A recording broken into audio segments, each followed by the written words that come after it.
Hey, ladies and gentlemen, welcome to another episode. One, we'd love to see you here. Please like, subscribe, everything like that. I'll say it later. Nonetheless, we have another amazing guest. The streets know him as Mr. Applause Breaks himself.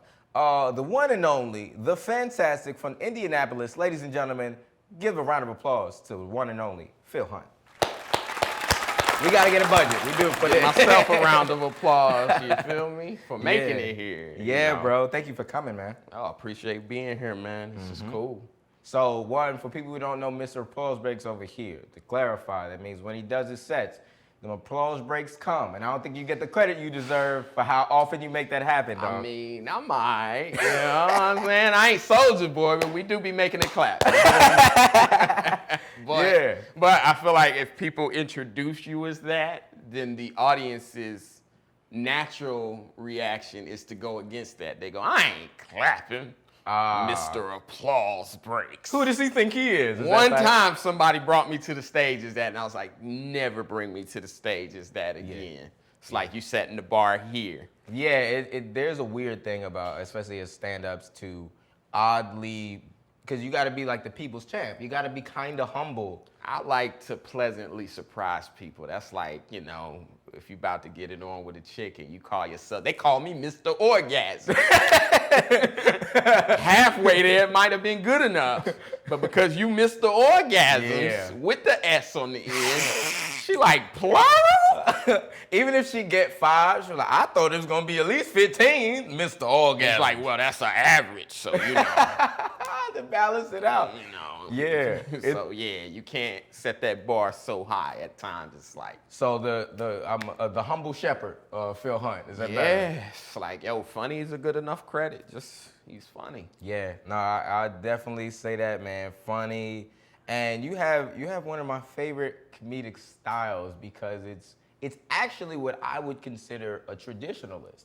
Like, when I listen to you, you have a very clear setup, punchline. Even though you do your stories and everything like that, you have like this skill of like the classic comic that I haven't seen it. Like your comedic voice is perfect for like late night and stuff like that. Like I've always been inspired by that. Yeah, some people now I feel like a dinosaur now. Compared to the younger comics, they do a lot more story, and they get very into their personal story.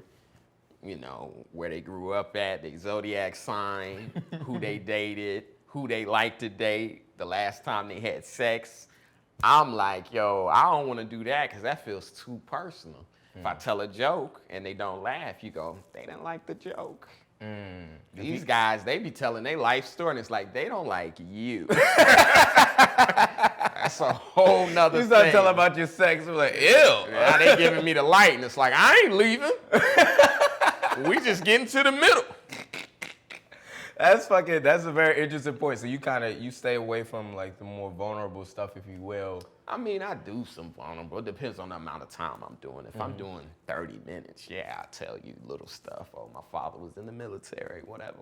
But, you know, my brother's a C-section baby, whatever. Wow. You just start snitching off family? No, but I'm giving you that little personal thing. Then when they don't laugh, I go, I guess they don't like C-section baby. You looking at your brother. Change your life. Like, let me do some jokes. That's personal. That's very cool to me, though. Don't be C-section baby-ophobic. What you doing? Just gotta add that phobic on the end of any word. Yeah, and that make people be like, you know what? I might be. I don't know enough C-section babies. You know what I hate is that it's technically incorrect. Being what, a There's phobic? a movie called Arachnophobia. People see spiders, they scream. They're scared of spiders. Now we just a phobic. You put anything that you disagree with as a phobic. Right. It's like, nah, you disagree. Yeah. You're not terrified of it. Yeah, I'm whatever you the in thing a haunted is. house and there's a bunch of trans people in there. You would scream. Ah! If you see a room full of 35 trans people, you would just call them the wrong pronoun. Yeah. Like him, her, them. I'm not acknowledging you. You don't exist. That's crazy. Just like a bunch of ghosts. Yeah. They're not real. They're not real. Once again, we're not trying to get canceled. This is just a space for us to be good people. I'm already canceled. Do what you will with me. You know, black men, we die early, so my life is already halfway over. I wasn't supposed to make it past 25? Something like that. That's what they told my generation. Yeah. They told y'all a whole bunch of other stuff. Nah, where I'm at, I grew up with that Kanye line. So it was always in the back of my mind, but as I'm progressing, you see a couple more people living long and being surprised about it. Yeah. That's where I'm at in life, is I'm watching rappers talk on stage and be like, dang, I didn't think I was gonna make it to 40. Well, he's from my generation, Kanye. Slightly older than me. What is he, like 40, I think? Pushing. Anyway, that was the narrative we were sold coming out of the crack generation. My birth year is 86. Okay. Y'all, like I said, kind of got this other... It's a hybrid. But it's 94. funny because for black men, it's a gap. If you don't die between 16 and like 22, you'll probably live pretty long. But that 16 to 22 range is dangerous. I mean, look up the numbers in Chicago and the ages of these people. You'll probably be surprised. You'd be like, oh, they all, like 19 is that year. I mean, well, what are these rappers when they pass? Pop Smoke, what, 20? 20, I think 20? was turning 21, which is 20? surprise to Pop when you get Triple X. Yes, he was like 20 as well, somewhere like that. Yeah, so see, Biggie, Tupac, like what? Tupac was like 23 or Tupac something? was 25. Yeah. Biggie may have been 24, I Yeah. think. So yeah, it's a sweet spot. Yeah. Say if you hit 25, joke's on you. We still Still alive. It's a great line, man. Kanye. Yeah. He's been with us a while. I like that dude. Ahead of his time. And you kind of have that, you have that kind of energy. Like, you're very profound. Like, you're one of those people that I think, man, I could be wrong here. Let me know. But I think you turn heads, especially online sometimes, you might turn heads with like your just directly saying what you feel. But I think if people listen to you, you're not always wrong with what you're saying. Well, that's the thing. It became cool to be right. And it's like, I'm not telling you I'm right. I'm telling you how I feel. And that's what confuses people. They want to correct you. You're wrong. And it's like, yeah, but I'm also not trying to be right. I'm just saying how I feel. And I mean right in quotations. There's no right thought, but that's where we are now. It used to be cool to disagree. You know, you like the Lakers, I like the Knicks, or whoever. Debate teams, stuff like you come from that kind of like. Now it's a wrong. You can't like the Knicks. That's wrong. Or whatever, you know. Yeah, you gray area. Like, yo, there's a happy medium. And people pretend like they never had a bad thought. It's like, look, I'm from a neighborhood where people have done wrong things. So a wrong thought is just like, whatever. You didn't act on it? Good day, bro. You're solid. That's fair. Like you see a short bus, you go, why is that bus shorter than the other buses? Yeah. Why do that to them? They can put them on the regular bus. Yeah. What's your stance on it? Let them feel like they doing the real thing. Why is the bus shorter? Is that bus cheaper? Do they think the people with disabilities don't deserve a better bus? Do you think a person with a disability looks at the full-size bus and says, one day? Yeah, they want to move up to it. One day. They're like, I passed this test. You can only score 100, but if I get 110, and see, that's what I'm saying. That's wrong. Kids make fun of kids. They're mean. It's just what they do. They don't mean to be mean. They just say how they see the little bus and they go, you ride a little bus. That's how they know. Let them be on the regular damn bus. Why is this bus shorter? That's just mean. Yeah. So was growing up kind of that energy for you? Like, were you always this person? I think, yeah. And I mean, I grew up military kid, so you know. I'd say lower middle class background. So I went to over 10 different schools, you know what I'm saying? So every time you show up to a new school, at a certain point, people are just being honest with you, you know what I mean? Hey, man, you know, we don't fuck with you, you know, we don't like black people. I moved to Georgia. Oh. People were just honest, you know? They had the Confederate flag up. Wow. Oh, so you look across the street and go, that's not the lawn to walk on. You're like, I can walk on grass in some places, but right here, something about that flag. See, people are nice about it up north, you know. They won't fly the Confederate flag. They won't say the N-word, but they'll treat you like one. And then you go, oh, you're racist. Damn it, you wasted my time. I ain't mad because you racist. I'm mad because you wasted my time. Why don't you just hang up the flag, man? Just hang that flag up and just Lord, save give me a everybody's sign. time. Right. That's interesting. So traveling around so much, you kind of have it seems like you have a perspective like you understand people. You just want people to be honest with their real feelings. Yeah, just say how you feel and then let the chips fall where they may. And as long as everybody knows where everybody stands, now obviously you can't be in a position of power saying how you feel. But that's the risk you take. Although that's the way the world went, I think, it's a pendulum, it swings. And we went so far to the left that Trump came because it was just like, oh, I'm going to say what I feel. And people haven't seen that in so long that it resonated with people. People went, I don't even know his politics, but he just said shithole countries. And I've been to some shithole countries myself. It's gotta be a shithole. You came over here on a raft, bro. You ever left a nice place on a raft? This is why I love Phill Hunt, yo. When you go to Hawaii, you leave in an airplane. You wait for your flight, take pictures. If you came on a raft, it clearly can't be the best circumstances. You did whatever you could to leave. You left. Yeah. Now you're gonna defend it to me, but you left. It's clearly the better place. Not a very good place. Now, see, black people, we was kidnapped. So this ain't even a conversation because that's what people like to do. This country was built by immigrants, built by slaves on free labor. And then immigrants came over here and went, oh, this is a nice place y'all built here. Where am I from? Shithole country.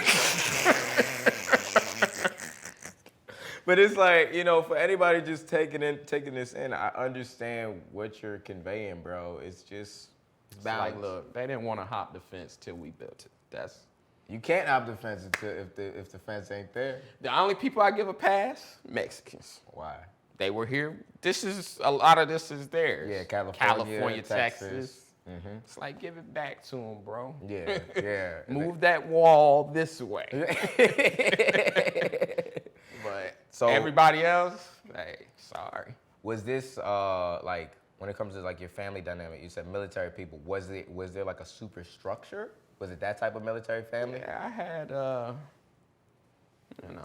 had both parents.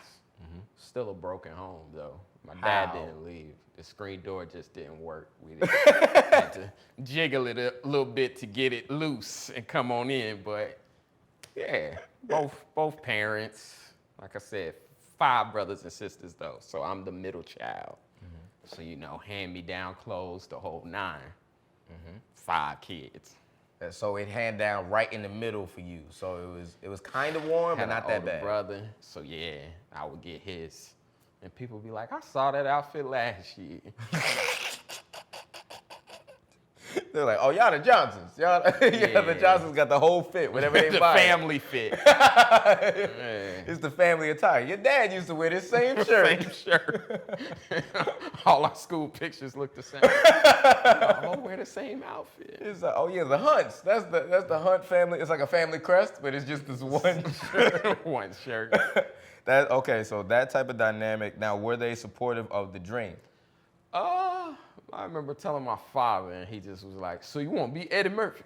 And I'm just like, not exactly, but he's from that generation. It's crazy to be a comedian. Like, what? That's not an attainable goal. So he was just over here with it. And I mean, they are supportive now. But when they first found out, like, what? Did they come to shows or they were like? They would come to shows when I was in Indiana, and they're pretty supportive. Like I said, as supportive as you can be of somebody going on the unbeaten path. That it's just it's not like getting your CDL license.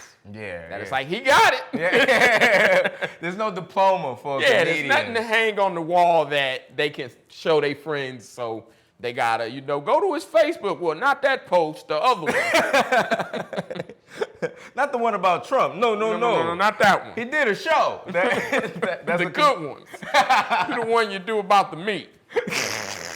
The family-friendly stuff. That's what we want. So were you like timid to start? Because I always like just understand. I call it people's like origin story, on some like comic book shit. Were you timid to do it at all, or you kind of just knew I'm funny? Yeah, I went to over 10 different schools, so I felt like I was always auditioning anyway. And everywhere I go, people kind of be like, "Man, you kind of funny." So you go, "Well, they can't be lying." And then by the time I got out of high school, it took me like a year. But I went, damn, I miss being able to cut up in class and have everybody laughing. The classroom was your first audience. So you kind of would go, oh, math class, that's a tough crowd in there, boy. but I'm going to drop this one on them in social studies. I always bomb in Miss English class. It is what it is. English is tough. That's a tough crowd for theory. That's crazy to make that correlation, but it's very true because a lot of comedians who we've had on here say their first audience, their first like big laughs were in school. Oh yeah, man. Lunchroom table, were you that? Lunchroom table was fun. I feel like that's the headliner spot. Something like that, but also too, the lunchroom to me was the unnaturally funny people. So a lot of shit was more of just me. Like we used to sit across from each other and just roast. No matter who you sit across from, that was kind of our thing at the end of lunch. Once we was done eating, it was like, yo, you gotta light up whoever's right across Look from at his you. shoes, whatever it is. Which after a while, you're like, damn, but we do this. We all done roasted each other. Let's switch tables or something. Let's move around. We gotta. But them was some more sensitive kids, so it's like, don't go over there and roast them. They'll shoot up. That table like to fight. So, yeah. It's like, nah, ain't gonna be no roast. Say something else about me. Say something else. Them dudes that didn't joke. Yeah. Say something else about me. Yeah. Oh, I love everybody. That's what you derail. Like, I'm funny because I don't fight, man. That's not really my thing. Right. But that's a fire kind of just understanding of it. Now, when it comes to you comedically, so you got in the game, you started in your hometown. Yep. Indianapolis, started at a club called Crackers. Go figure. So Crackers gave you your first chance.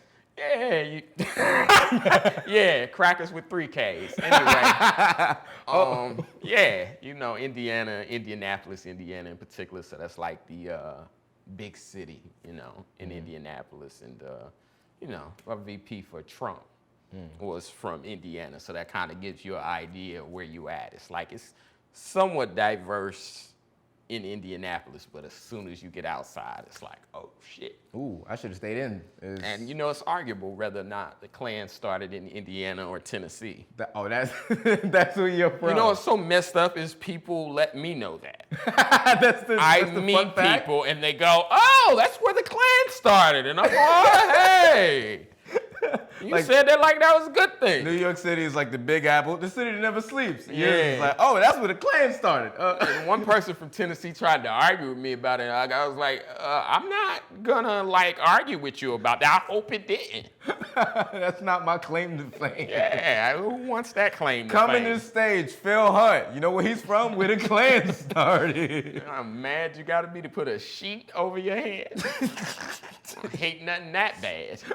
It's hot in the summertime, too. Put a sheet over your head. You got to be real mad. I do hope, though, we evolve black people to hate groups. We don't have time. We haven't had time since we've been here to have a hate group. Oh, that's a funny stance. Our uniforms? Yeah. Bro. You feel like if the black community, this is a very funny stance to take. Some fly shit. Well, if there was this is hilarious to say out loud. Let me see how I could word. If there was a all-black equivalent of the Klan, because people try to say I've heard on different mediums that Fox News tries to say the Black Panthers were. It's but like, nah. You wear a mask, you cover your face when you're doing hateful, mean shit that you should be ashamed of. They don't wear masks. Clearly not a hate group. There was just a group of black ghosts trying to take out a community. I feel like the uniforms would be the key thing, Just people calling in like, hey dog, I ain't gonna be able to make the meeting this week. Yeah, cleaner fucked up my uniform, bro. Niggas have creases in their uniform. You would know who's in the hate group. But you know it was black because it'd be a bunch of poses like this, like when they do the group photos. You know I'm in the hate group. We here live on the gram at the hate meeting. But I hope that we progress to those levels. Wouldn't that be great? That'd be hilarious. Diversity in hate groups. It's just been white people mostly have had that amount of time. So we need more minority hate groups. But see, that's why this is why what I mean by like you're one of my favorite comics, especially to watch, because you'll have these what society will consider it's not diverse, it's like diversive. Is that the word? What's the word for like divisive is what I was minus trying to the R. Diverse yes, minus I was the so R. close. You were close. You have divisive opinions, but it's as a comedian, I think when I say traditionalist, you come from that stance of like that's what a comedian does. You tread the waters. You figure out what you can say. Take people laughing and swing them back right. Mm-hmm. Now, you also have like do you have a crazy structure? Because this is what I think you do, but I could be wrong. Do you have a crazy structure like writing style, like when you're creating your jokes and stuff? Not really. I usually just try to come up with something. Usually it's shit that makes me mad. And then you get rid of being mad as you progress through the thought. And then you go, oh, it's kind of funny. You get rid of the anger. Really? But you try to figure out, why does that make me angry? You're the first comic I hear to say like it comes from like a thing that triggered you. Yeah, usually it's something that makes me angry. Mm-hmm. And you like, all right, this is my medium to get this out. Exactly. So when you first try Bit, have you gone on stage and like it just comes out wild aggressive? Like Yeah, sometimes you just say the anger and then people go, oh, okay. But what else? You want black people to have hate groups. Okay. All right. Yeah. And then you go, oh, the uniforms. Make it something slowly, Yeah, and is it cathartic once you solve that? Like once you get the bit to like a yeah, because you said the good word, solve. That I feel like these are almost math problems. A plus B equals C. The C being laughter. Set up plus punchline equals C. So it is cathartic somewhat. That's fire. And then there's the ones you can't figure out that you're just like, How do I solve this problem? How do I? Yeah, exactly.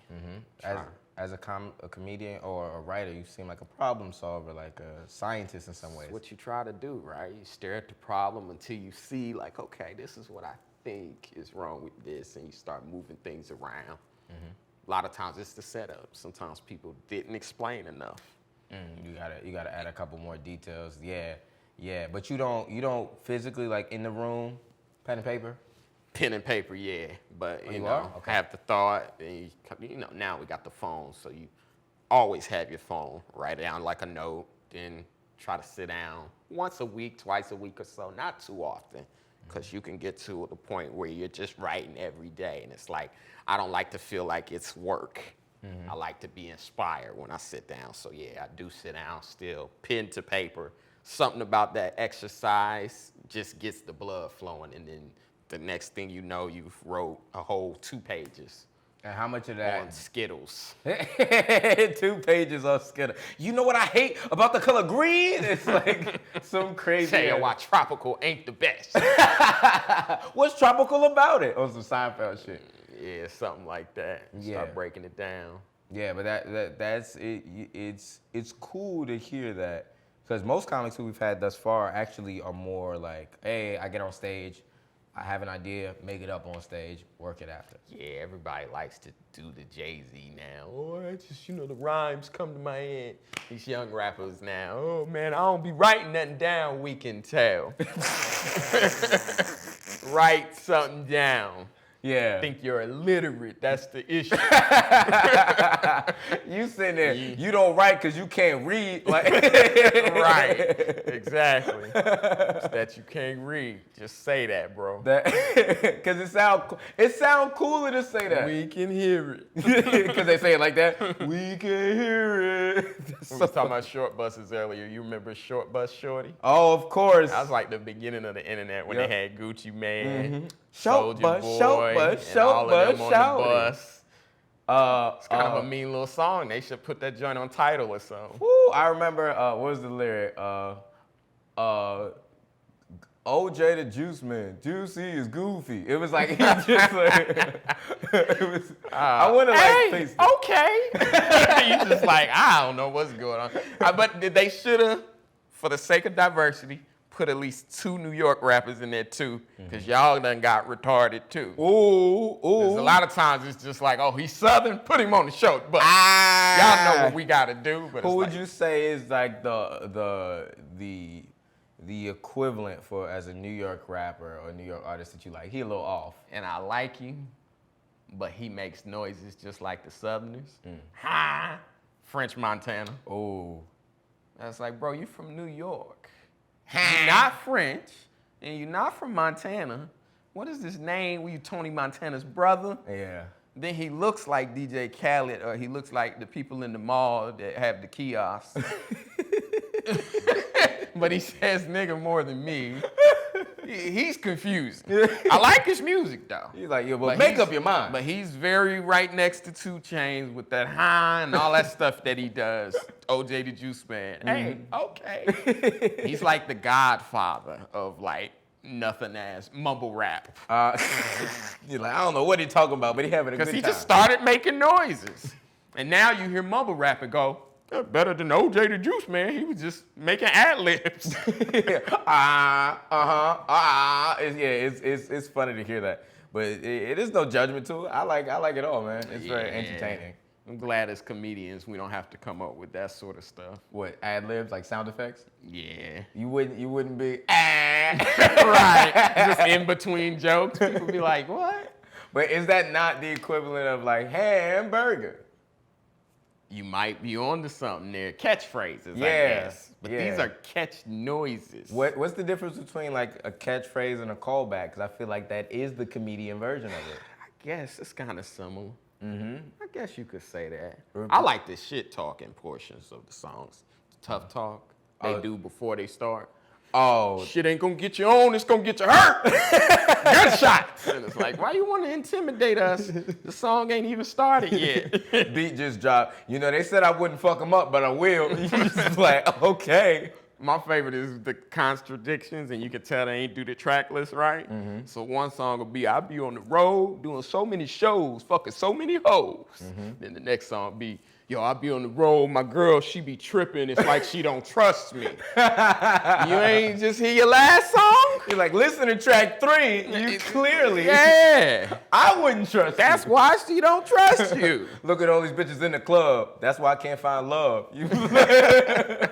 It's LL, baby, I need love. Yeah, but Change the whole game. It's the hypocrisy of it, man. That's it's just funny at a point. You love paying attention to just like the what is. Oh, I catch people contradicting themselves, and that's mostly what I make fun of. Is the contradiction. It's just All right, so hypocrites.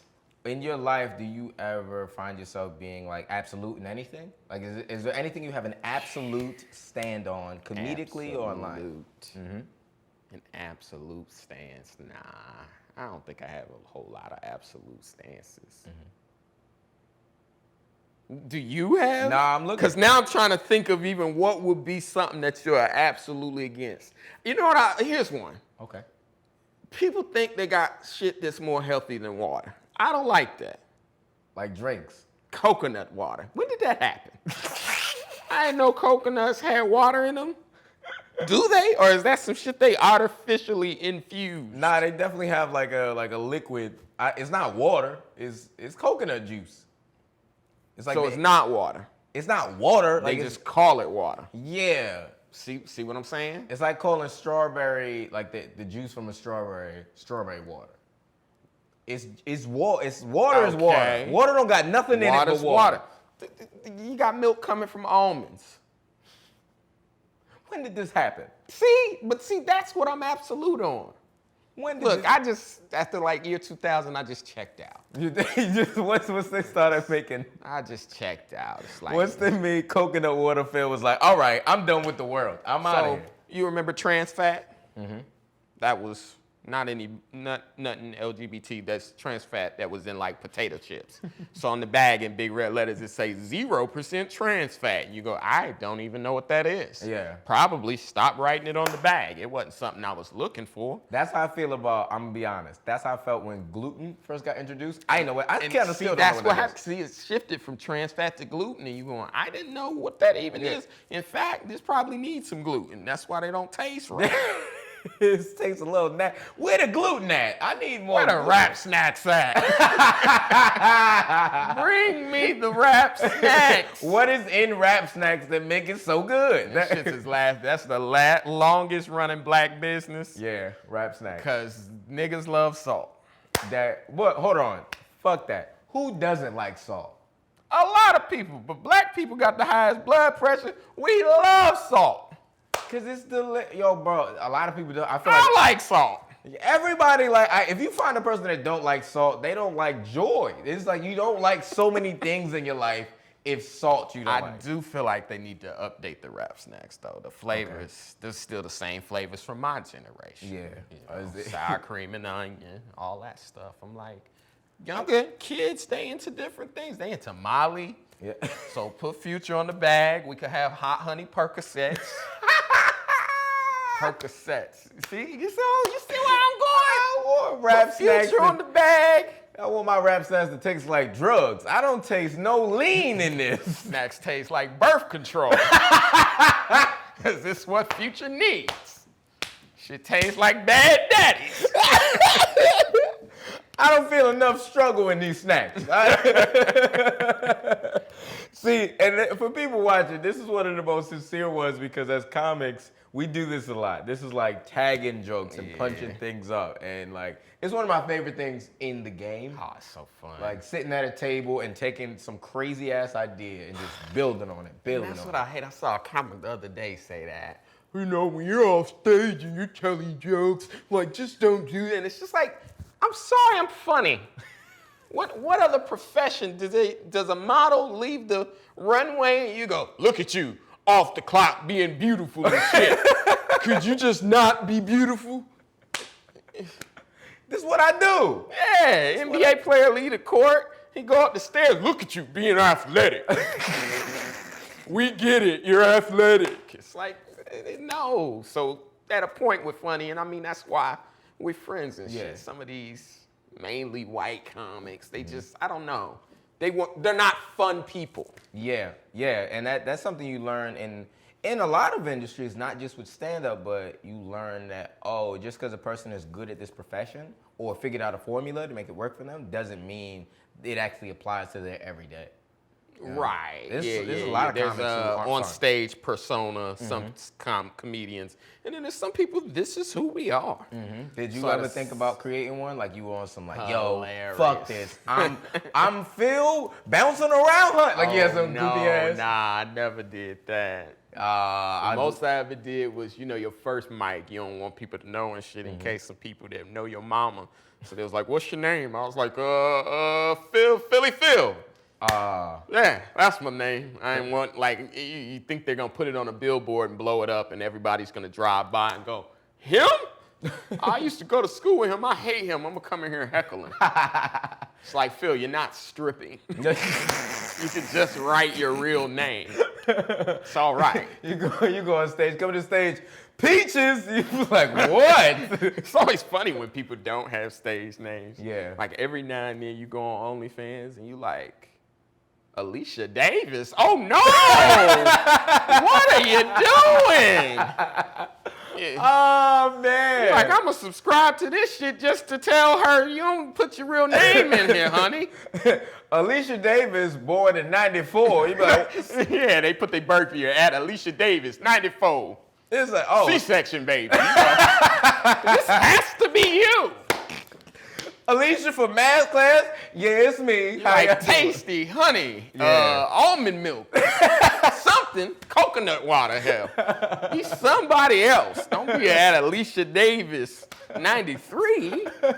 Come on, what are you doing? Oh man, get it together. Have some decency to make it. Right. Oh boy. shit! Stop making me sad, cause now you think about them in Jeez. other spaces. You in church, like, She got OnlyFans. Alicia Davis. Yeah, God ain't really in her life. Shit is kind of ruining society though, right? Because you see a girl out, you go, juicy thick thighs, 88. Hold up. And the girl might even get mad at you.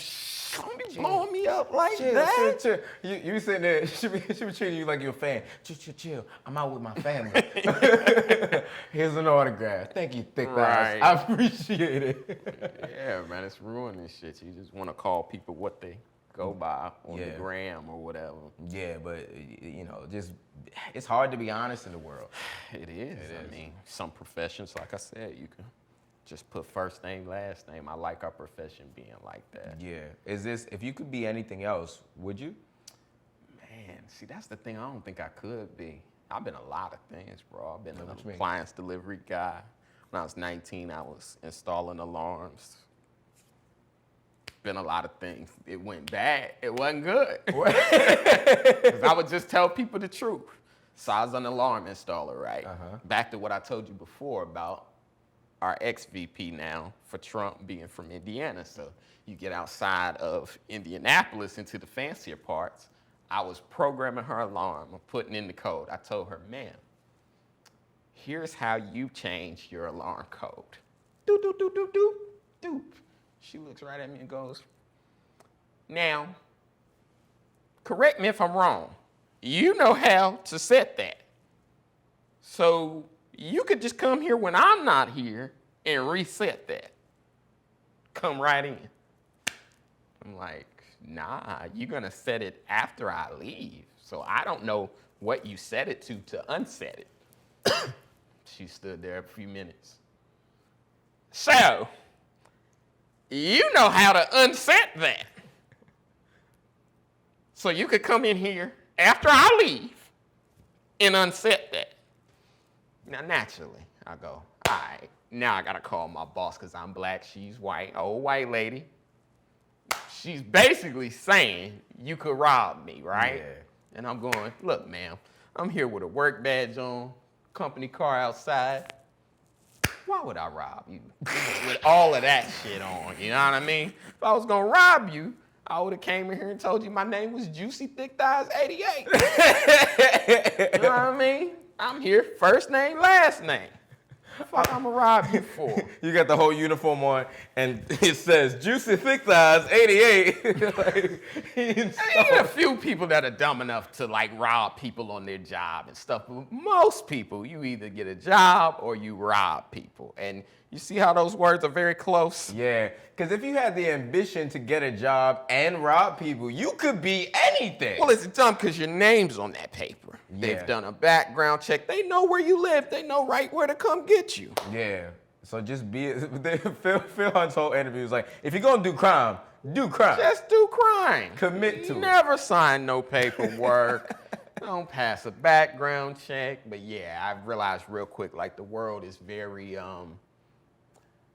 people don't say what they want to say. So I said, let me go to a place where you can just say what you want to say. Because I wish she just had the Confederate flag up. And then I would have called my boss right then and said, yo, I'm not doing this on. Yeah. Why? She'd be like, can the passcode be KKK? Ma'am, it has to be numbers.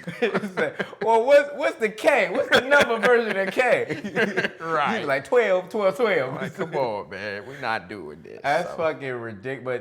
But that honesty, bro, it's clear in your artistry and how you live your life. See, because if she'd have been really honest and just went, quite frankly, I'm uncomfortable with you knowing how to do that, I would have respected that. But then It's a level of honesty that puts you here. You go, I would have had to think of what to say back to that, but you go, damn, I'm really honest. But see, here's what I think, right? And this is just a random thought that came into my head. If a person is that level of honest, that makes communication easier. And if you can communicate easier after that engagement, it's hard for you to keep that level of like racism or whatever. Like if because y'all talking on the same level. Yeah. She was talking to me in code that it forced me to make an assumption. Yeah, you and either then go she here or could here have with played yourself. that either way, where it's like, oh, you thought that's what I was doing? Yeah. And like, that was If she what would she have came was to you, doing. hey player, I think you could jack me right now. I'd have been like, you damn right, I can. You know what? I always thought about it. Now y'all bonded. Unfortunately, you don't have shit I want. This home is disgusting. I You really never think so? robbed I this think it dirty is. ass home. But Tyrone Biggums told him on the Chappelle show. Wait, when we were, Tyrone Biggums. Yes. He said, I would never steal your ugly ass car. Like, damn, this is a criminal with standards. So what you think? What you think? I'm a professional. Shop wouldn't even take that. That's passing 96. That's what, man. This is great. So if I could ask you, I'm gonna ask you two more things. Because one comes to mind, one I already knew. If you could say anything about the game or that you feel like you want to either change or just like you don't really fuck with, but you understand it's a necessary evil, but that you think a lot of people don't think about, what is one? If I could change anything about comedy. Comedy, the game of life, I feel like they kind of go together, bro. I'm gonna be honest with you. So comedy or life. Yeah. Whichever one you pick is your thing. Interesting. Because you get mad, so it seems like there's a part of you that wants to change some stuff. Oh, definitely. There's a lot of shit I would change. For comedy, I did mention earlier about licenses, didn't I? Mm-hmm. I'd like us to get that. I think that'd be a cool thing. A comedy license? Yeah, because it's just too many opinions flying.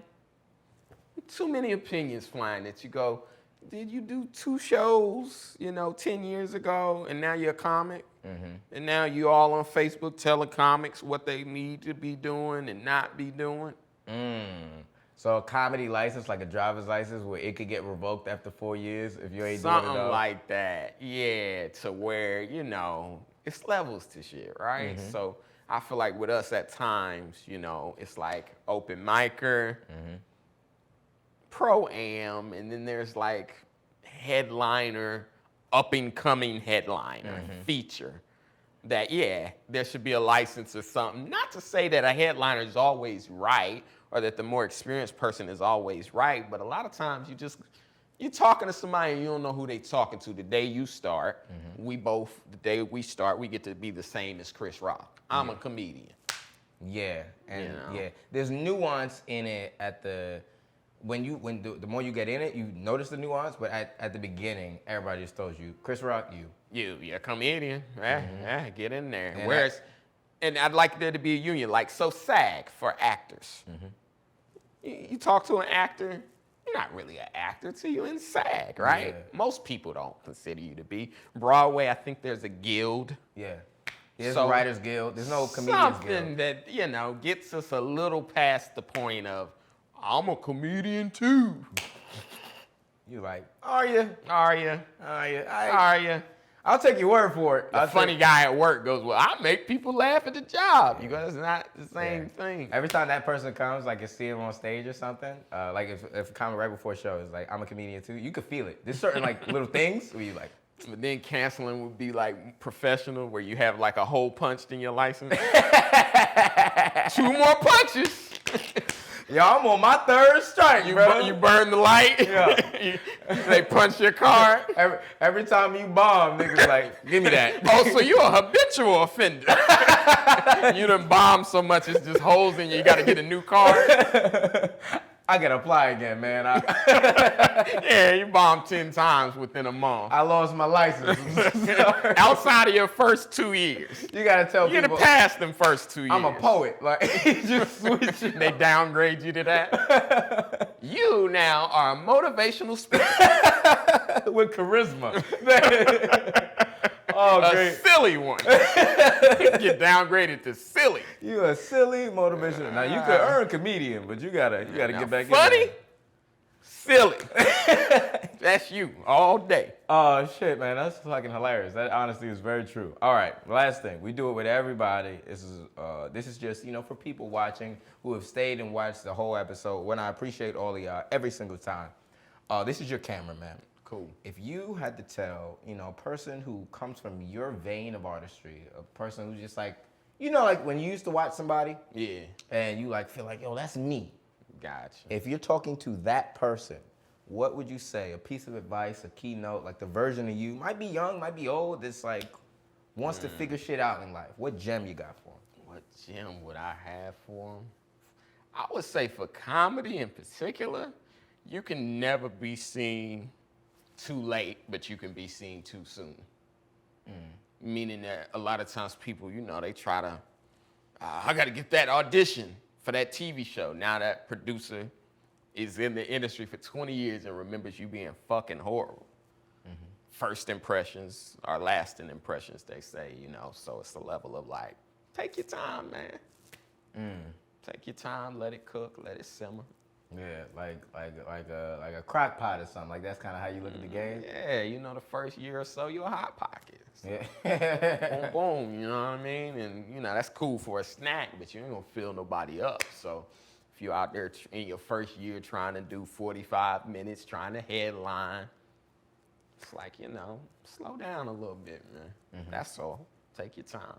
And enjoy the journey, man. That's fire. That's a solid gem for the one and only Mr. Applause Break himself. I appreciate having you. Thank you, brother Phill Hunt. Don't call me that. Come on, I'm sorry. This has been fun, though. My Thanks fault. for having me. The humble shepherd. The humble shepherd. The humble shepherd. There you go. Brother Phill Hunt, man. I had a great time. Thank y'all for watching the show once again, and we'll catch you next time. Peace.